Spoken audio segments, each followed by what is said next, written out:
Hello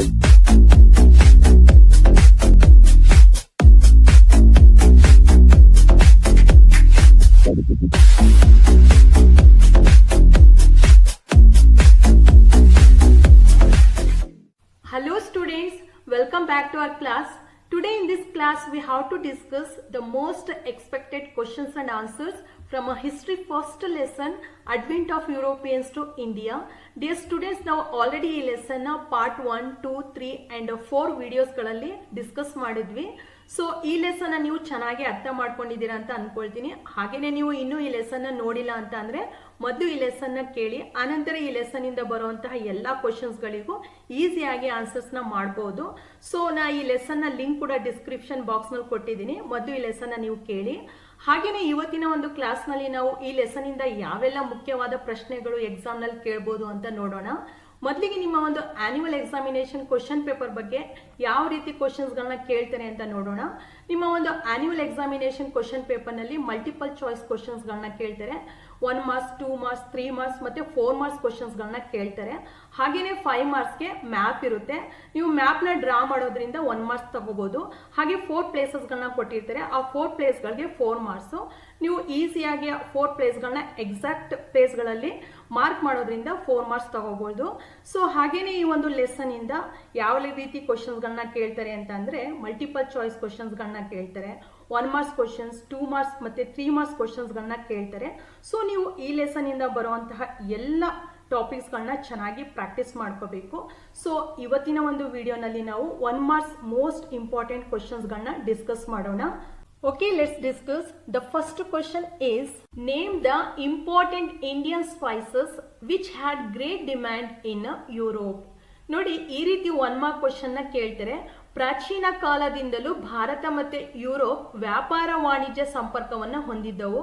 so Europe ನಲ್ಲಿ Indian spices means ಸಾಂಬಾರ ಪದಾರ್ಥಗಳಿಗೆ ಹೆಚ್ಚಿನ ಬೇಡಿಕೆ ಇತ್ತು.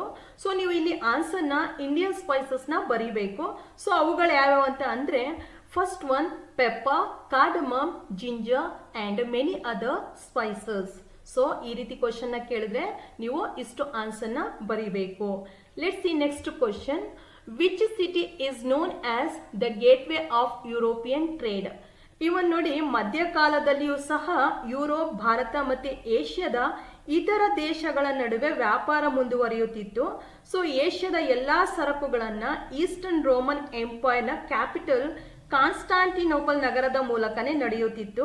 ಸೊ ಹೀಗೆ ಕಾನ್ಸ್ಟಾಂಟಿನೋಪಲ್ ಅಂತಾರಾಷ್ಟ್ರೀಯ ಸರಕು ವಿನಿಮಯ ಕೇಂದ್ರವಾಗುವ ಮೂಲಕ ಯುರೋಪಿಯನ್ ವ್ಯಾಪಾರದ ಹೆಬ್ಬಾಗಿಲೆಂದೇ ಪರಿಗಣಿಸಲ್ಪಡುತ್ತಿತ್ತು. ಸೊ ಇಲ್ಲಿ answer Constantinople. Constantinople is known as the gateway of European trade. So this is the most important question. ತುಂಬಾ ಸಲ ರಿಪೀಟ್ ಕೂಡ ಆಗಿದೆ. ಸೊ ನೀವು ತುಂಬಾ ಕಾನ್ಸಂಟ್ರೇಟ್ ಮಾಡಿ ಕ್ವಶನ್ ನ ಕಲ್ತ್ಕೋಬೇಕು. Let's see next question. Who had gained monopoly over the trade in ancient countries? ನೋಡಿ, ನಾವು ಆಲ್ರೆಡಿ ಡಿಸ್ಕಸ್ ಮಾಡ್ದೋ, ಮಧ್ಯಕಾಲದಲ್ಲಿ ಯುರೋಪ್, ಭಾರತ ಮತ್ತೆ ಏಷ್ಯಾದ ಇತರೆ ದೇಶಗಳ ನಡುವೆ ವ್ಯಾಪಾರ ಮುಂದುವರಿಯುತ್ತಿತ್ತು ಅಂತ.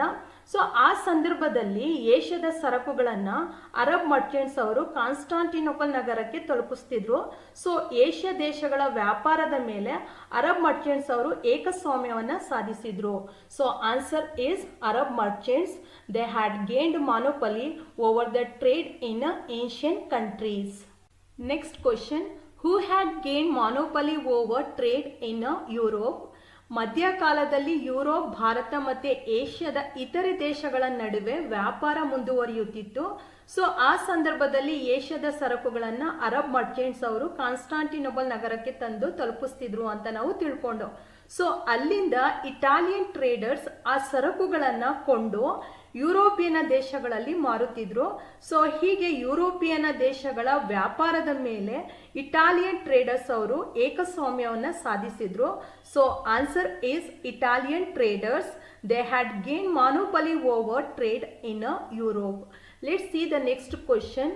Through which city ancient and Europe trade was taking place? ನೋಡಿ, ಏಷ್ಯಾ ಮತ್ತೆ ಯುರೋಪ್ ನಡುವಿನ ವ್ಯಾಪಾರ ವ್ಯವಹಾರಗಳು ಈಸ್ಟರ್ನ್ ರೋಮನ್ ಎಂಪೈರ್ ಅಂದ್ರೆ ಬೈಜಾಂಟಿಯಂನ ಕ್ಯಾಪಿಟಲ್ ಸಿಟಿ ಕಾನ್ಸ್ಟಾಂಟಿನೋಪಲ್ ಮೂಲಕನೇ ನಡೆಯುತ್ತಿತ್ತು. ಸೊ ಹಿಯರ್ ಆನ್ಸರ್ ಈಸ್ ಕಾನ್ಸ್ಟಾಂಟಿನೋಪಲ್ನ ನೀವು ಬರಿಬೇಕು. Let's see next question. Who captured the city of Constantinople? ನೋಡಿ, ಏಷ್ಯಾ ಮತ್ತು ಯುರೋಪ್ ನಡುವೆ ವ್ಯಾಪಾರ ವ್ಯವಹಾರಗಳು ನಡೆಯುತ್ತಿದ್ದಂತಹ ಈ ಕಾನ್ಸ್ಟಾಂಟಿನೋಪಲ್ ನಗರವನ್ನು ಆಟೋಮನ್ ಟರ್ಕರು ವಶಪಡಿಸ್ಕೊಳ್ತಾರೆ. So here is the answer. The Ottoman Turks captured the city of Constantinople. ನೋಡಿ, ಇದು ಮೋಸ್ಟ್ ಇಂಪಾರ್ಟೆಂಟ್ ಕ್ವಶನ್. ತುಂಬ ಸಲ ರಿಪೀಟ್ ಕೂಡ ಆಗಿದೆ. ಸೊ ನೀವು ತುಂಬ ಕಾನ್ಸಂಟ್ರೇಟ್ ಮಾಡಿ ಈ ಕ್ವಶನ್ನ ಪ್ರಾಕ್ಟೀಸ್ ಮಾಡ್ಕೋಬೇಕು. Let's see next question. When did the Ottoman Turks capture the city of Constantinople? ನೋಡಿ, ಕಾನ್ಸ್ಟಾಂಟಿನೋಪಲ್ ನಗರವನ್ನು ಯಾರು ವಶಪಡಿಸ್ಕೊಂಡ್ರು ಅಂತ ಸಹ 1 ಮಾರ್ಕ್ಸ್ಗೆ ಕ್ವಶನ್ನ ಕೇಳ್ತಾರೆ. ಹಾಗೇನೆ ದ ಆಟೋಮನ್ ಟರ್ಕ್ಸ್ ಅವರು ಯಾವಾಗ ಕಾನ್ಸ್ಟಾಂಟಿನೋಪಲ್ ನಗರವನ್ನು ವಶಪಡಿಸ್ಕೊಂಡ್ರು ಅಂತ ಕೇಳ್ತಾರೆ.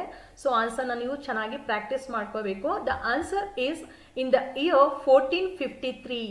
Next question is, how are the Spain and Portugal attempting to break the monopoly of Italian traders? ನೋಡಿ, 1453ರಲ್ಲಿ ಆಟೋಮನ್ ಟರ್ಕರು ಕಾನ್ಸ್ಟಾಂಟಿನೋಪಲ್ ನಗರವನ್ನು ವಶಪಡಿಸಿಕೊಂಡಂತಹ ನಂತರ ಆ ನಗರವನ್ನು ಸೇರುವಂತಹ ಎಲ್ಲ ವ್ಯಾಪಾರ ಮಾರ್ಗಗಳು ಟರ್ಕರ ನಿಯಂತ್ರಣಕ್ಕೆ ಬರ್ತವೆ. ಸೊ ಇದರಿಂದಾಗಿ ಟರ್ಕರು ಆ ಮಾರ್ಗದ ಎಲ್ಲ ವ್ಯಾಪಾರದ ಮೇಲೆ ಹೆಚ್ಚು ತೆರಿಗೆಗಳನ್ನು ವಿಧಿಸ್ತಾರೆ. ಇದರಿಂದಾಗಿ ವ್ಯಾಪಾರಸ್ಥರಿಗೆ ಆ ಮಾರ್ಗದ ಮೂಲಕ ಯಾವುದೇ ರೀತಿಯಲ್ಲೂ ವ್ಯಾಪಾರದಿಂದ ಲಾಭ ಬರೋದಿಲ್ಲ. ಸೊ ಹಾಗೇನೆ ಇಟಲಿಯ ವರ್ತಕರ ಒಂದು ಏಕಸ್ವಾಮ್ಯ ಕೂಡ ಕೊನೆಗೊಳಿಸಬೇಕು ಅಂತ ಅಂದ್ಬಿಟ್ಟು ಸ್ಪೇನ್, ಪೋರ್ಚುಗಲ್ ಹೀಗೆ ಯುರೋಪಿಯನ್ ದೇಶಗಳ ರಾಜರು ಹೊಸ ಸಮುದ್ರ ಮಾರ್ಗಗಳನ್ನು ಹುಡುಕಲು ಸಾಹಸಿ ನಾವಿಕರನ್ನ ಪ್ರೋತ್ಸಾಹಿಸುತ್ತಾರೆ. ಸೊ ಇಲ್ಲಿ ಆನ್ಸರ್ ನೀವು ಈ ರೀತಿ ಬರಿಬೇಕು. By encouraging courageous sailors to find a sea route to India. Let's see next question. Name the inventions which help to find out new sea route to India. ನೋಡಿ, ಹೊಸ ಸಮುದ್ರ ಮಾರ್ಗಗಳನ್ನು ಹುಡುಕಲು ನೆರವಿಗೆ ಬಂದಂತಹ ಹೊಸ ವೈಜ್ಞಾನಿಕ ಆವಿಷ್ಕಾರಗಳು ಯಾವ್ಯಾವಂತ ನಾವು ನೋಡೋಣ. Answer is the invention of compass, astrolabes and gunpowder. ನೀವು ಇಷ್ಟು ಆನ್ಸರ್ನ ಬರಿಬೇಕು. Let's see next question. How did Vasco da Gama come to India?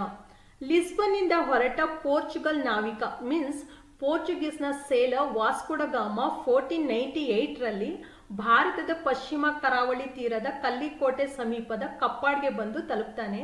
So ಆ ಮೂಲಕ ಭಾರತ ಮತ್ತು ಯುರೋಪ್ ನಡುವೆ ಹೊಸ ಜಲಮಾರ್ಗವನ್ನು ಕಂಡುಹಿಡಿಯುವಲ್ಲಿ ವಾಸ್ಕೋ ಡ ಗಾಮಾ ಯಶಸ್ವಿಯನಾಗುತ್ತಾನೆ. ಸೊ ನೀವು ಇಲ್ಲಿ ಆನ್ಸರ್ನ ಈ ರೀತಿ ಬರಿಬೇಕು. Vasco da gamma, a Portuguese sailor, left Lisbon and reached Kappadu near Calicut on the west coast of India in 1498. Then he was successful in discovering a new sea route to India. Next question is, who discovered a new sea route to India? Answer is the Portuguese sailor Vasco da Gama discovered a new sea route to India. Vasco da gamma ಕಂಡುಹಿಡಿದ ಈ ಜಲಮಾರ್ಗ ಸುಮಾರು ವರ್ಷಗಳ ಕಾಲ ಭಾರತ ಮತ್ತು Europe ನಡುವಿನ ವ್ಯಾಪಾರ ಮಾರ್ಗವಾಗಿರುತ್ತೆ. Let's see next question.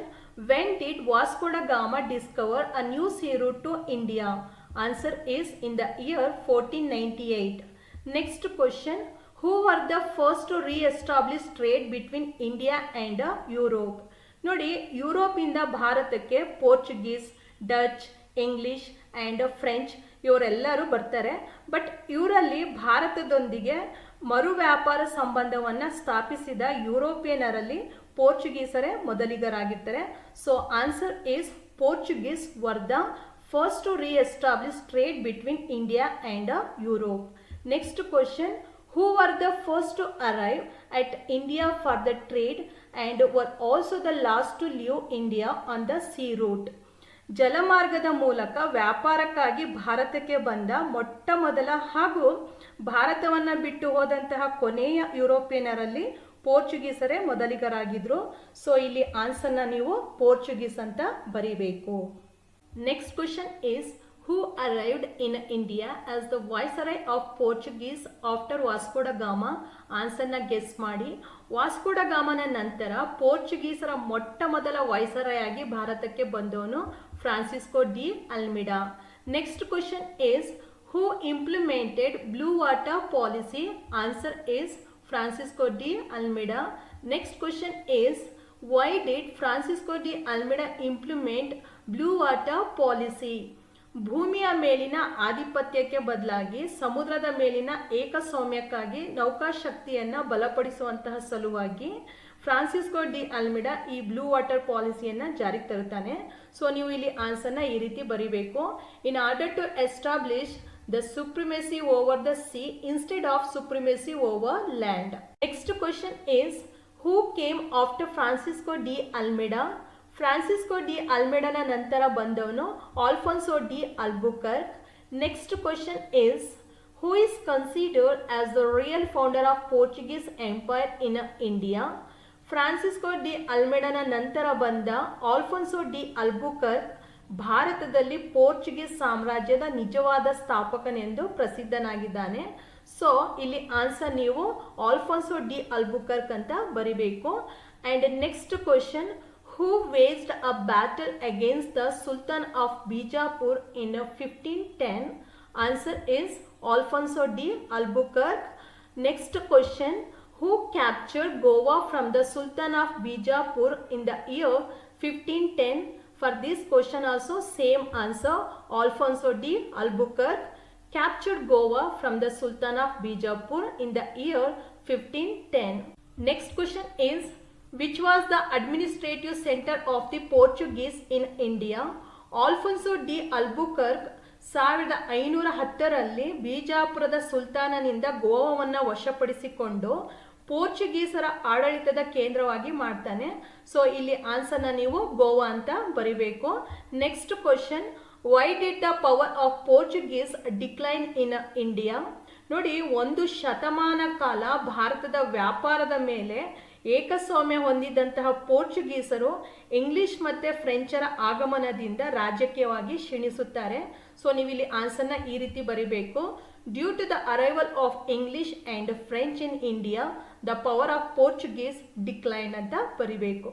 Next question is, when was the United East India company started? ನೋಡಿ, ಡಚ್ಚರು ಹಾಲೆಂಡ್ ಅದರ್ವೈಸ್ ನೇದರ್ಲ್ಯಾಂಡ್ ದೇಶದವರಾಗಿದ್ದರು.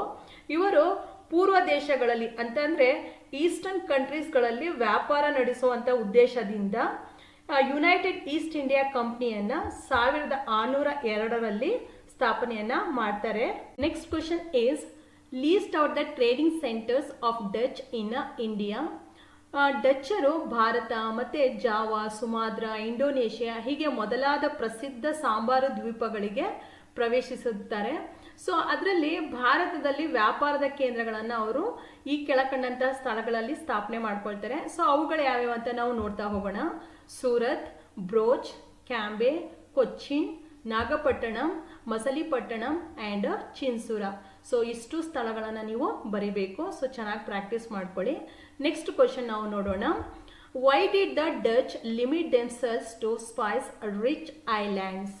ಭಾರತಕ್ಕೆ ಬಂದ ಇಂಗ್ಲಿಷರು ಮತ್ತು ಫ್ರೆಂಚರ ಪೈಪೋಟಿಯನ್ನು ಎದುರಿಸಲಾಗದೆ ಅವರು ಸಾಂಬಾರು ದ್ವೀಪಗಳಿಗೆ ಮಾತ್ರ ಸೀಮಿತಗೊಳ್ಳುತ್ತಾರೆ. ಸೊ ನೀವು ಇಲ್ಲಿ ಆನ್ಸರ್ನ ಈ ರೀತಿ ಬರಿಬೇಕು. They were unable to face competition from English and French. Next question, who issued a royal charter authorizing East India Company to trade with the eastern countries for 15 years? Answer is Queen Elizabeth. ಇಂಗ್ಲೆಂಡಿನ Elizabeth ರಾಣಿ 1600 December 31 ರಂದು ಈ English East India ಕಂಪ್ನಿಗೆ, ಅಂದರೆ ಈ ಪೂರ್ವ ದೇಶಗಳು ಅಂತಂದರೆ eastern ಕಂಟ್ರೀಸ್ಗಳೊಂದಿಗೆ ವ್ಯಾಪಾರ ನಡೆಸಲಿಕ್ಕೆ ಟೋಟಲಿ 15 ಇಯರ್ಸ್ ಅನುಮತಿಯನ್ನು ನೀಡ್ತಾರೆ. Next question is, who issued a royal permission to British to establish their first warehouse or factory at Surat? Answer is the Mughal Emperor Jahangir issued a royal permission to British to establish their first warehouse, otherwise factory at Surat. Let's see the next question. Where did the British establish their first warehouse in 1639? The answer is at Surat.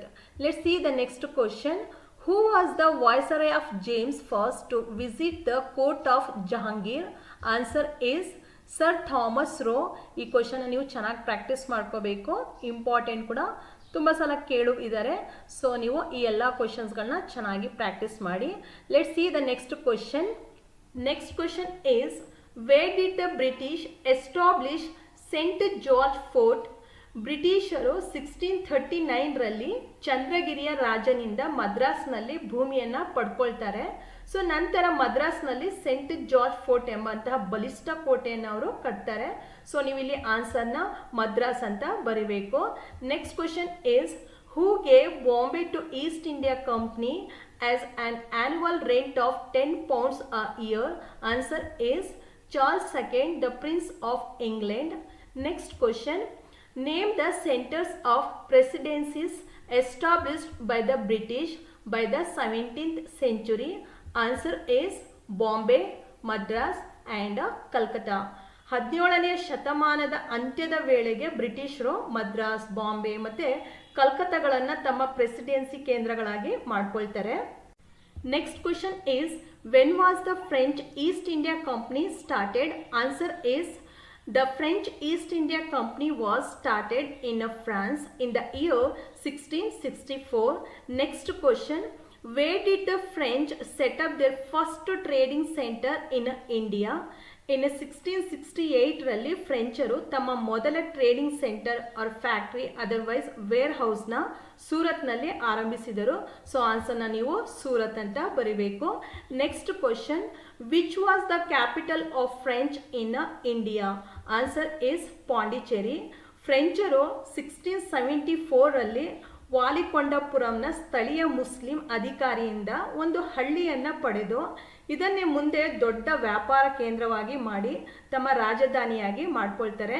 So ಇದನ್ನೇ Pondicherry otherwise Puducherry ಅಂತ ಕರೀತಾರೆ. So ಆನ್ಸರ್ನ ನೀವು ಪಾಂಡಿಚೇರಿ ಅಂತ ಚೆನ್ನಾಗಿ practice ಮಾಡ್ಕೋಬೇಕು.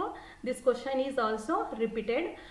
Let's see the next question, who was the first governor general of the French? Answer is Dupleix. Next question, who granted the Diwani rights over Bengal to the British? East India ಕಂಪ್ನಿಗೆ ಅಂದರೆ ಬ್ರಿಟಿಷರಿಗೆ ಬಂಗಾಳದ ಮೇಲಿನ ದಿವಾನಿ ಹಕ್ಕನ್ನು 2ನೇ ಶಾ ಆಲಂ ನೀಡಿದನು. So ನೀವು ಇಲ್ಲಿ ಆನ್ಸರ್ನ Shah Alam second ಅಂತ ಬರಿಬೇಕು. Next question, who introduced the dual government policy in Bengal province? 1765ರಲ್ಲಿ ರಾಬರ್ಟ್ ಕ್ಲೈವ್ ಬಂಗಾಳದಲ್ಲಿ ಡ್ಯುಯಲ್ ಗವರ್ಮೆಂಟ್ ಪಾಲಿಸಿಯನ್ನು ಜಾರಿಗೆ ತಂದನು. ಸೊ ನೀವು ಇಲ್ಲಿ ಆನ್ಸರ್ನ ರಾಬರ್ಟ್ ಕ್ಲೈವ್ ಅಂತ ಬರಿಬೇಕು. Let's see next question, who led the British army in the third Carnatic war? Answer is sir Eyre Coote. 3ನೇ ಕಾರ್ನಾಟಿಕ್ ಯುದ್ಧದಲ್ಲಿ ಬ್ರಿಟಿಷ್ ಸೇನೆಯ ನೇತೃತ್ವವನ್ನು ಸರ್ ಐರ್ ಕೂಟ್ ವಹಿಸಿದ್ದನು. ಸೊ ನೀವು ಇಲ್ಲಿ ಆನ್ಸರ್ನ ಸರ್ ಐರ್ ಕೂಟ್ ಅಂತ ಬರಿಬೇಕು. Next question is, by which treaty the first Carnatic War came to an end? Answer is the Treaty of Aix-la-Chapelle. Next question, by which treaty the second Carnatic War came to an end? Answer is the Treaty of Pondicherry. Next one, by which treaty the third Carnatic War came to an end? Answer is the Treaty of Paris in the year 1763. All the treaties are very important, so you have to practice well.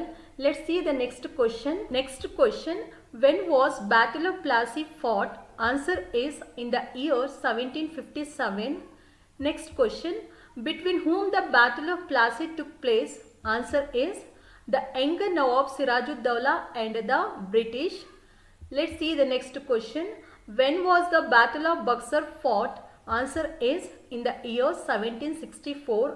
Battle of Plassey and Battle of Buxar ಈ 2 ವಾರ್ಗಳು most important. So ನೀವು date ಕೂಡ ಚೆನ್ನಾಗಿ ನೋಡಿಕೊಂಡು ಕಲ್ತ್ಕೋಬೇಕು. Next question, when was the Hyderabad kingdom established by Asaf Jah? Answer is in the year 1724. Next question is, list out the Europeans who came to India for trade? Answer is the Portuguese, the Dutch, the English and the French. Next question, who was the leader of British Army during the Battle of Buxar in 1764? Mir ಕಾಸಿಂನ ನೇತೃತ್ವದ 3 ಸಂಯುಕ್ತ ಸೇನೆಗಳು ಮತ್ತು hectare Munro ನೇತೃತ್ವದ British ಸೇನೆ 1764ರಲ್ಲಿ ಬಕ್ಸರ್ನಲ್ಲಿ ನಡೆಯುತ್ತೆ. So battle of ಬಕ್ಸರ್ನ ಸಂದರ್ಭದಲ್ಲಿ British ಸೇನೆಯ ನೇತೃತ್ವವನ್ನು hectare Munro ಅವರು ವಹಿಸಿರ್ತಾರೆ. So ನೀವು ಇಲ್ಲಿ ಆನ್ಸರ್ನ ಹೆಕ್ಟರ್ ಮನ್ರೋ ಅಂತ ಬರಿಬೇಕು. Next question, Who declared war against Sirajud-Dowla in 1757? Robert Clive 1757 June 23ರಲ್ಲಿ ಸಿರಾಜುದ್ದೌಲನ ವಿರುದ್ಧ ಯುದ್ಧವನ್ನು ಸಾರುತ್ತಾನೆ. ಸೊ ಅದನ್ನೇ ಬ್ಯಾಟಲ್ ಆಫ್ ಪ್ಲಾಸಿ ಅಂತ ನಾವು ಆಲ್ರೆಡಿ ತಿಳ್ಕೊಂಡಿದ್ದೀವಿ. ನೀವು ಇಲ್ಲಿ ಎಲ್ಲ ವಾರ್ಸ್ಗಳನ್ನ ಅಂದರೆ Carnatic wars, battle of Buxar and battle of Plassey ಈ ಎಲ್ಲ ವಾರ್ಗಳನ್ನ ಚೆನ್ನಾಗಿ ಪ್ರಾಕ್ಟೀಸ್ ಮಾಡ್ಕೋಬೇಕು. Next question, Who was the French Governor General during the first Carnatic War? Answer is Dupleix. Next question, who was the French Governor General during the third Carnatic War? Answer is Count de Lally. Next question, name the French trading centers in India. Answer is Machilipatnam, Chandranagar, Mahe, Karaikal, Kasim Bazar, Balasur. So ಇಷ್ಟು ಸ್ಥಳಗಳನ್ನು ನೀವು ಚೆನ್ನಾಗಿ practice ಮಾಡ್ಕೋಬೇಕು. And let's see next question, what is dastak? Dastak means a license that can ensure anyone to import and export without paying any tax and transport goods anywhere. ಅಂದರೆ ಯಾವುದೇ ತೆರಿಗೆ ಇಲ್ಲದೆ ಸರಕುಗಳನ್ನು ಆಮದು ಮತ್ತು ರಫ್ತು ಮಾಡಲು ಹಾಗೂ ಸರಕುಗಳನ್ನು ಸಾಗಿಸಲು ಬೇಕಾಗಿರುವಂತಹ ಒಂದು ಅನುಮತಿ ಪತ್ರವನ್ನು ದಸ್ತಕ್ ಅಂತ ಕರೀತಾರೆ. ಬ್ರಿಟಿಷರು ಈ ಅವಕಾಶವನ್ನು ಬಳಸ್ಕೊಂಡು ನಮ್ಮ ದೇಶದ ಎಲ್ಲ ಸರಕುಗಳನ್ನು ಈಸಿಯಾಗಿ ಕ್ಯಾರಿ ಮಾಡ್ತಿದ್ರು. Let's see next question, who issued dastaks to British? ನೋಡಿ, ದಕ್ಷಿಣ ಭಾರತದಲ್ಲಿ ರಾಜಕೀಯ ನಿಯಂತ್ರಣವನ್ನು ಸಾಧಿಸಿದ ನಂತರ ಬ್ರಿಟಿಷರು ಸಂಪದ್ಭರಿತ ಬಂಗಾಳ ಪ್ರಾಂತ್ಯದ ಮೇಲೆ ಕೂಡ ಪೂರ್ಣ ನಿಯಂತ್ರಣವನ್ನು ಸಾಧಿಸಲು ಪ್ರಯತ್ನಿಸ್ತಾರೆ. ಬಿಕಾಸ್ ಕೃಷಿ, ವಾಣಿಜ್ಯ ಮತ್ತು ಕೈಗಾರಿಕೆ ಹೀಗೆ ಎಲ್ಲ ಕ್ಷೇತ್ರಗಳಲ್ಲೂ ಬಂಗಾಳ ಪ್ರಾಂತ್ಯ ಹೆಚ್ಚು ಅಭಿವೃದ್ಧಿಯನ್ನು ಹೊಂದಿತ್ತು. So English East India company ಈ ಪ್ರಾಂತ್ಯದಿಂದ ಹೆಚ್ಚು ಲಾಭವನ್ನು ಗಳಿಸ್ತಿತ್ತು. ಇದಕ್ಕೆಲ್ಲ ಕಾರಣ 1717ರಲ್ಲಿ ಮೊಘಲ್ ಎಂಪರರ್ ಫಾರೂಕ್ ಸಿಯಾರ್ ಬಂಗಾಳದಲ್ಲಿ ಮುಕ್ತ ವ್ಯಾಪಾರವನ್ನು ನಡೆಸಲಿಕ್ಕೆ ಬ್ರಿಟಿಷ್ ಈಸ್ಟ್ ಇಂಡಿಯಾ ಕಂಪ್ನಿಗೆ ನೀಡಿದಂತಹ ದಸ್ತಗಳೇ ಅವರು ಗಳಿಸ್ತಾ ಇದ್ದಂತಹ ಲಾಭಗಳಿಗೆ ಕಾರಣವಾಗಿತ್ತು. ಸೊ ಇಲ್ಲಿ ನೀವು ಆನ್ಸರ್ನ ದ ಮೊಘಲ್ ಕಿಂಗ್ ಫಾರೂಕ್ ಸಿಯಾರ್ ಅಂತ ಬರಿಬೇಕು. Let's see next question, what is diwani right? It means the right to collect land taxes. ಅಂದರೆ ಭೂ ಕಂದಾಯ ವಸೂಲಿ ಮಾಡುವ ಹಕ್ಕನ್ನು ದಿವಾನಿ ರೈಟ್ಸ್ ಅಂತ ಕರೀತಾರೆ. ಸೊ ನೀವು ಇಷ್ಟು ಕ್ವಶನ್ಸ್ಗಳನ್ನ ಚೆನ್ನಾಗಿ ಪ್ರಾಕ್ಟೀಸ್ ಮಾಡ್ಕೋಬೇಕು. ಸೊ ಈ ಲೆಸನಿಂದ ಬರುವಂಥ ಎಲ್ಲ ಮೋಸ್ಟ್ ಇಂಪಾರ್ಟೆಂಟ್ 1 ಮಾರ್ಕ್ ಕ್ವಶನ್ಸ್ನ ಕವರ್ ಆಗಿದೆ. ಸೊ ನೀವು ಇಷ್ಟು ಕ್ವಶನ್ಸ್ಗಳನ್ನ ಪ್ರಾಕ್ಟೀಸ್ ಮಾಡಿಕೊಂಡ್ರೆ ಮಲ್ಟಿಪಲ್ ಚಾಯ್ಸ್ ಕ್ವಶನ್ಸ್ ಕೇಳಿದ್ರೂ ನೀವು ಬರಿಬೋದು, ಮತ್ತು 1 ಮಾರ್ಕ್ಸ್ ಕ್ವಶನ್ ಕೇಳಿದ್ರು ಬರಿಬೋದು. ಸೊ ನೀವು ಈ 56 ಕ್ವಶನ್ಸ್ಗಳನ್ನ ಚೆನ್ನಾಗಿ ಪ್ರಾಕ್ಟೀಸ್ ಮಾಡಿ. ಮತ್ತು ಈ ಲೆಸನಿಂದ ಬರುವಂತಹ 2 ಮಾರ್ಕ್ಸ್ ಕ್ವಶನ್ಸ್ ಆ್ಯಂಡ್ 3 ಮಾರ್ಕ್ಸ್ ಕ್ವಶನ್ಸ್ಗಳನ್ನ ನಾವು ನೆಕ್ಸ್ಟ್ ವಿಡಿಯೋನಲ್ಲಿ ಪ್ರಾಕ್ಟೀಸ್ ಮಾಡೋಣ. Okay students, practice well this all the important question and answers, and we will continue our class in the next video. Till then, take care.